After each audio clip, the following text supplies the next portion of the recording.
Hello friends, welcome to my channel. మీకు కనుక ఈ వీడియో నచ్చినట్లయితే తప్పకుండా లైక్ చేయండి. బాగి అంజలి వాళ్ళ స్కూల్కి వెళ్ళిన తర్వాత ఇక ప్రిన్సిపల్తో అంజు పాప గురించి గొడవ పడుతూ మాకు టీసీ ఇచ్చేయండి మేడం, మేము ఇక్కడ నుండి వెళ్ళిపోతాం.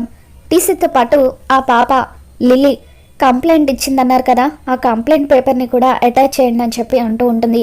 పేపరా అని చెప్పి ప్రిన్సిపల్ తడబడుతూ ఉంటే, కంప్లైంట్ పేపర్ని అటాచ్ చేయమంటే ఎందుకు అంతలా తడబడుతున్నారు? ఎందుకంటే మీకు ఎవరు కంప్లైంట్ ఇవ్వలేదు కాబట్టి, కేవలం అంజు లిల్లీని కొట్టిందని మీకు ఇన్ఫర్మేషన్ వచ్చింది. పర్సనల్ గ్రడ్జ్తోనే మీరు అంజలి మీద యాక్షన్ తీసుకోవాలని చూశారు. ఈ విషయాలు ఏవి తెలియకుండానే నేను స్కూల్కి వచ్చేసాను అనుకుంటున్నారా అని చెప్పి బాగి అంటూ ఉంటుంది. ఇక దాంతో ప్రిన్సిపల్ భయంతో వణికిపోతూ మనసులో, అమ్మో ఈ అమ్మాయి మామూలుది కాదు, ఇక మీదట ఈ అమ్మాయితో జాగ్రత్తగా ఉండాలని చెప్పి అనుకుంటూ ఉంటుంది. చెప్పండి మేడం, అడిగేది మిమ్మల్ని.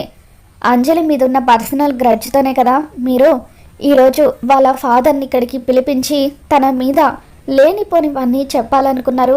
కానీ ఈరోజు ఇక్కడికి నేను రావడం వల్ల మీ ప్లాన్ అంతా కూడా ఫ్లాప్ అయింది, అంతే కదా అని చెప్పి అలా బాగి అంటూ ఉంటుంది. ఈ అమ్మాయి మీద నాకు పర్సనల్ గ్రడ్జ్ ఎందుకు ఉంటుంది? లిల్లీ నిజంగానే కంప్లైంట్ ఇచ్చింది అని ఆ ప్రిన్సిపల్ మేడం అంటూ ఉంటుంది. ఇక దాంతో బాగి, ఒక్కసారి మీరు లిల్లీని ఇక్కడికి పిలిపించండి, నేను మాట్లాడతానని చెప్పి అంటూ ఉంటుంది. దాంతో ప్రిన్సిపల్, వద్దులేమ్మా, ఇప్పుడు అదంతా ఎందుకు, అయినా పిల్లలు అన్న తర్వాత కొట్టుకుంటారు, దానికి ఇంత డిస్కషన్ ఎందుకు? అంజలి, గో టు యువర్ క్లాస్ అని చెప్పి, ఇంకా దీని గురించి డిస్కషన్ ఎందుకులేండి, నాకు వేరే పని కూడా ఉంది, మీరు వెళ్ళండి అని చెప్పి ఆ ప్రిన్సిపల్ మేడం అంటూ ఉంటుంది. ఇక బాగి, ఇంకొకసారి నా పిల్లల మీద ఇలా లేనిపోని నిందలు వేయాలని చూస్తే మాత్రం నేను చూస్తూ ఊరుకోను. పిల్లల్ని ఏదైనా విషయంలో భయపెట్టే ముందు పిల్లల అమ్మను నేనున్నానన్న విషయాన్ని గుర్తుపెట్టుకోండి అని చెప్పి ఇక బాగి ప్రిన్సిపల్ మేడంకి వార్నింగ్ ఇచ్చి, పదండి పిల్లలు వెళ్దాం, ఇక మీ జోలికి ఎవరూ రారు, నేనున్నాను కదా అంటూ పిల్లల్ని తీసుకొని ఆ రూమ్లో నుండి బయటకు వచ్చేస్తుంది. ఇక అంజు పాపకి బాగి అంత సపోర్ట్ ఇస్తూ మాట్లాడడంతో అంజు పాప ఏడుస్తూ బాగిని హగ్ చేసుకుంటుంది. మిస్ అమ్మ, ఈరోజు నువ్వు అచ్చం మా అమ్మలాగే నాకు సపోర్ట్ చేసావు తెలుసా, మా అమ్మ ఎప్పుడు కూడా ఇలాగే నాకు సపోర్ట్ చేస్తూ ఉండేది, ఈరోజు నీలో అమ్మని చూశాను అని చెప్పి అంజు పాప ఏడుస్తూ ఉంటుంది. నిన్ను అమ్మ అని పిలవాలనిపిస్తుంది మిస్ అమ్మ అని చెప్పి అంజు అనగానే ఇక అప్పుడు బాగి కూడా అంజుని హగ్ చేసుకొని ఎమోషనల్ అవుతూ ఉంటుంది. చెప్పాను కదా అంజు పాప, నీకు ఏ కష్టం వచ్చినా సరే ఈ మిస్ అమ్మ అమ్మలాగా నీ పక్కనే ఉంటుంది, ఇక మీదట నువ్వు ఎవరికి భయపడాల్సిన అవసరం లేదు. అలాగే నువ్వు నాకు ఒక ప్రామిస్ కూడా చెయ్యాలి, క్లాస్లో ఎవరితోనూ అనవసరంగా గొడవ పడొద్దు, ఎవరిని కూడా కొట్టకూడదు, ఏదైనా ఉంటే ఈ మిస్ అమ్మకు చెప్పు, చూసుకుంటుంది అని చెప్పి అంటూ ఉంటుంది.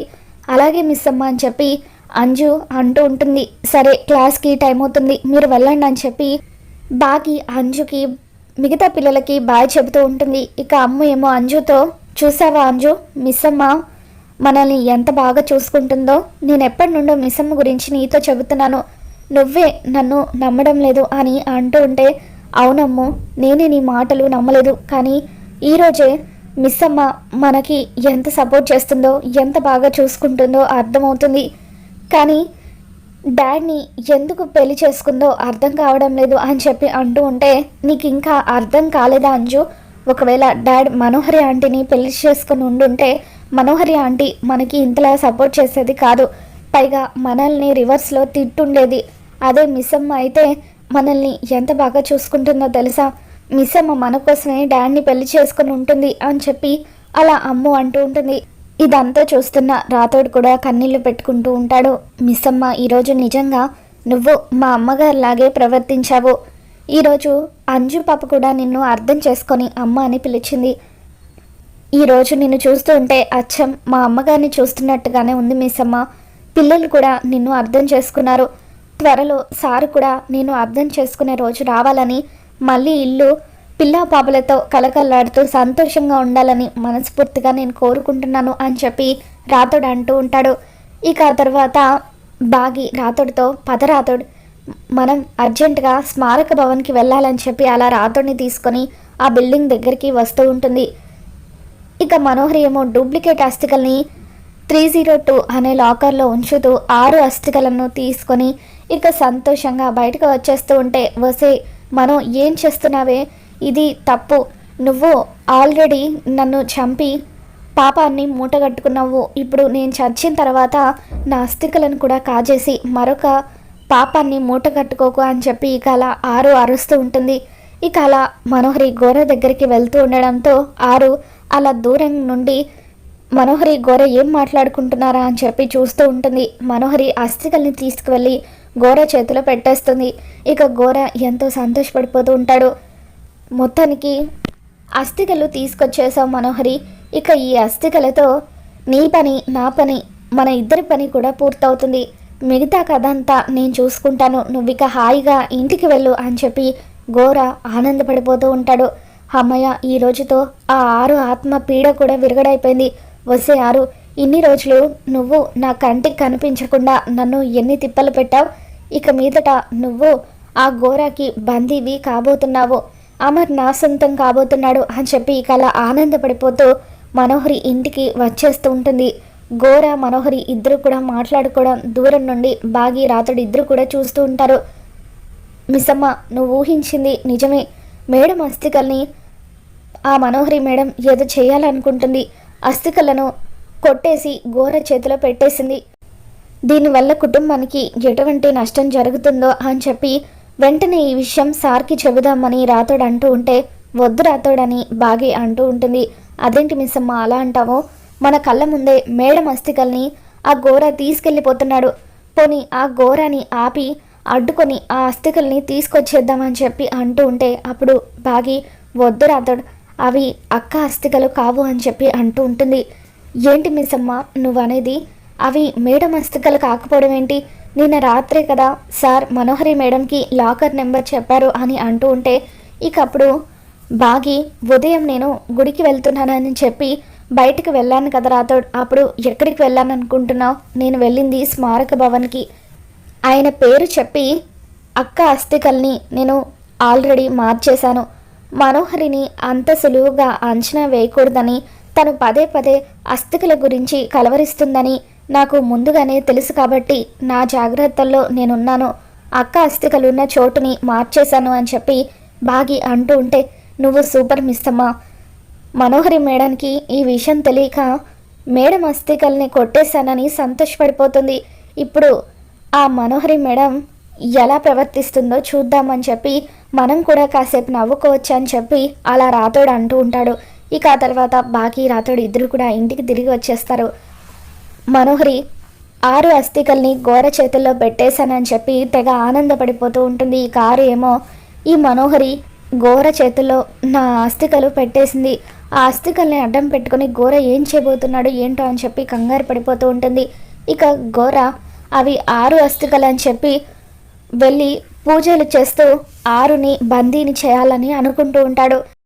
అస్థికల్ని ముందల పెట్టుకొని ఏవేవో మంత్రాలు చదువుతూ ఉంటాడు. ఇక అప్పుడు ఎంతకి ఆరు ఆత్మ అక్కడికి రాకపోవడంతో, ఇదేంటి నా మంత్రాలు ఫలించడం లేదు, ఎందుకు ఇలా జరుగుతుంది అని చెప్పి గోర అంటూ ఉంటే, ఇక అప్పుడే గోర గురువు దేవ అక్కడికి వస్తాడు. దేవ, ఎందుకు నా పూజలు ఫలించడం లేదు, నా పూజల్లో ఏం లోపం ఉంది అని చెప్పి గోర అంటూ ఉంటే, అవి అసలు ఆ ఆత్మకు సంబంధించిన అస్థికలే కావు, ఆ ఆత్మ చెల్లెలు మీకంటే ముందుగానే ఆ ప్లేస్కి వెళ్ళి ఆ అస్థికల్ని మార్చేసింది అని చెప్పి అంటూ ఉంటే, ఇక గోర కోపంతో రగిలిపోతూ అలా గట్టిగా అరుస్తూ ఉంటాడు. మరోవైపు మనోహరి గదిలో కూర్చొని తెగ ఆనందపడిపోతూ ఉంటుంది. ఇక అప్పుడే గోర మనోహరికి ఫోన్ చేస్తాడు. మనోహరి, ఆ ఆత్మ అస్థికల్ని కొట్టేశానని చెప్పి తెగ ఆనందపడిపోతున్నావు కదా, కానీ అవి ఆ ఆత్మకు సంబంధించిన అస్థికలు కావు, వేరే వాళ్ళ అస్థికలు అని చెప్పి గోర చెప్పడంతో మనోహరి ఒక్కసారిగా షాక్ అవుతూ ఉంటుంది. ఇక ఇంతలో బాగి మనోహరి దగ్గరికి వచ్చి, ఏంటి మనోహరి, అవి అక్క అస్థికలు కాదని తెలిసి షాక్ అవుతున్నావా, అసలు ఏం జరిగిందో చెప్పమంటావా, నువ్వు పదే పదే ఆ అస్థికల గురించి కలవరిస్తున్నప్పుడే ఆ అస్థికలతో నువ్వు ఏదో చేయబోతున్నావని నాకు అర్థమైంది, అందుకే నేను నీకంటే ముందుగానే వెళ్ళి అక్క అస్థికలు ఉన్న చోటుని మార్చేశానని చెప్పి మనోహరికి షాక్ ఇస్తుంది. చూడు, అక్క అస్థికల్ని మేము కాశీలో కలుపుదామని నిర్ణయించుకున్నాం, నువ్వు దానికి అడ్డుపడాలని చూస్తే మాత్రం నేను చూస్తూ ఊరుకోను, చెప్పాను కదా నాలో మరొక రూపాన్ని చూస్తావు అని చెప్పి అలా బాగి మనోహరికి వార్నింగ్ ఇచ్చి చెమటలు పట్టించి అక్కడి నుండి వెళ్ళిపోతుంది. మరోవైపు అమర్ ఆఫీస్ నుండి ఇంటికి వచ్చిన తర్వాత తనకి ఆ రోజంతా కూడా ఎందుకో ఆరు గుర్తొస్తూ ఉంటుంది. ఆరు డైరీని అమర్ చదువుతూ ఉంటాడు.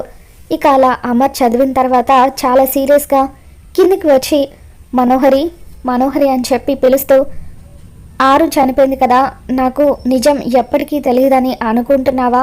ఆరు బతుకున్నప్పుడు నేను తన స్నేహితురాలుగా మాత్రమే కాదు కుటుంబ సభ్యురాలుగా కూడా చూసింది. అటువంటిది నువ్వు ఇలా చేస్తావని అస్సలు అనుకోలేదు. ఎందుకు ఇలా చేసావు మనోహరి? మాట్లాడు, నాకు కావాల్సింది నీ సమాధానం అని చెప్పి ఇక అలా అమర్ మనోహరి మీద మండిపడుతూ ఉంటాడు. మరి ఇంతకీ అమర్ మనోహరి మీద ఎందుకు మండిపడ్డాడు రాబోతున్న ఎపిసోడ్లో తెలుసుకుందాం. వీడియో నచ్చినట్లయితే తప్పకుండా లైక్ చేయండి.